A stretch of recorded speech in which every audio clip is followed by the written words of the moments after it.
হাতে মাত্র 10 থেকে 15 মিনিট সময় থাকলেই আপনি বানিয়ে নিতে পারেন এই মজাদার ব্রেকফাস্ট রেসিপিটি। খুবই অল্প উপকরণে এবং খুবই হেলদি একটা ব্রেকফাস্ট আমি বানিয়ে দেখাবো। তো অনেক সময় কি হয়, আমাদের সকালবেলা তাড়াহুড়ো লাগে, বাচ্চাদের টিফিন কৌটো ভরে দিতে পারেন, বক্সেও ভরে দিতে পারেন। তো বন্ধুরা, আমার ভিডিওটি আপনাদের যদি ভালো লেগে থাকে অবশ্যই চ্যানেলে নতুন থাকলে চ্যানেলটিকে সাবস্ক্রাইব করে নেবেন, আর ভালো লাগলে লাইক কমেন্ট শেয়ার করে দেবেন। সবার প্রথমে একটা পাত্রতে 1 বাটি চালের গুঁড়ো নিয়ে নিলাম। যেই বাটি মেপে আমি চালের গুঁড়ো নিয়েছি সেটা মেপে আমি জল দিয়ে নিচ্ছি, আর জলটা আমি উষ্ণ গরম জল করে নিয়েছি সেটাই দিয়ে দিলাম। 1.5 বাটি পরিমাণ আমার লাগলো। এখানে আমি শুকনো চালের গুঁড়ো নিয়েছি, সেই জন্য পরিমাণ একটু হয়তো বেশি লাগতে পারে জলের পরিমাণটা।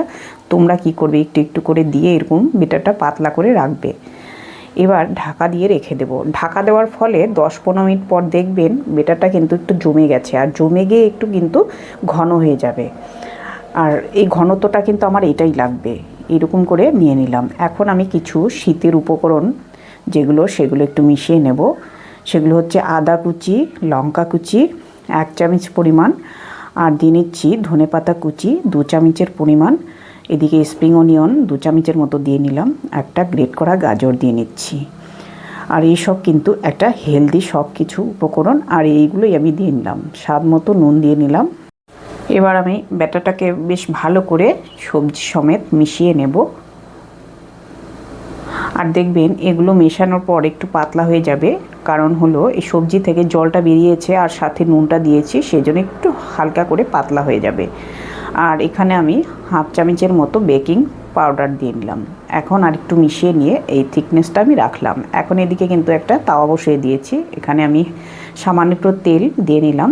তেলটা দিয়ে আমি তাওয়াটাকে একটু গরম করে তারপর বুলিয়ে নিলাম। এবার 1 হাতা বেটার আমি একটু দিয়ে নিচ্ছি।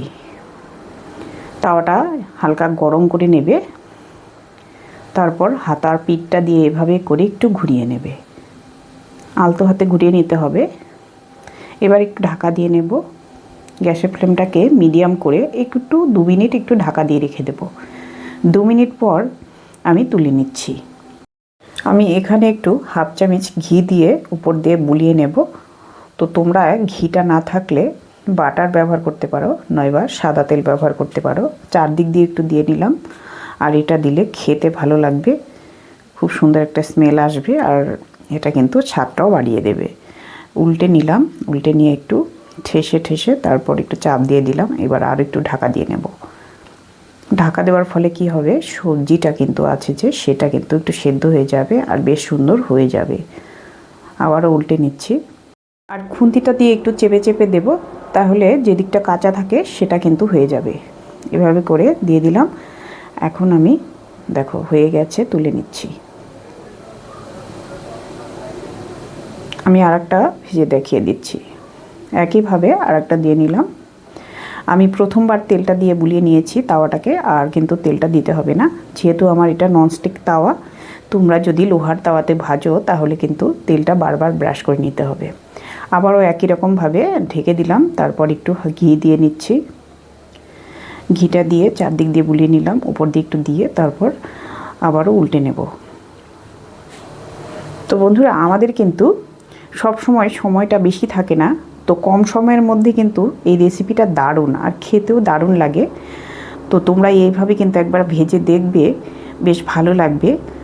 যেমন ধরো সকালের ব্রেকফাস্ট নয়বা বিকেলের টিফিন, বাচ্চাদের টিফিন, সবটাই কিন্তু এইভাবে বানিয়ে দেওয়া যেতে পারবে। আর এখন তো চালের গুঁড়ো কিনতে পাওয়াই যাচ্ছে, আর সেগুলো চালের গুঁড়ো দিয়ে কিন্তু আমরা এই সব বানিয়ে নিতে পারবো। একে একে আমি সবটা ভেজে নিলাম।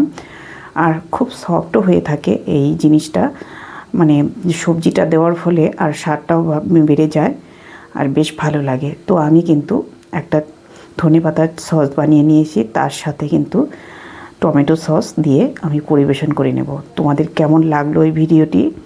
তো একবার এভাবে ঘরে বানিয়ে বাচ্চাদের টিফিন কৌটো ভরে দাও, লাঞ্চ বক্স ভরে দাও, অথবা ব্রেকফাস্টে সবাই মিলে খাওয়া দাওয়া করো।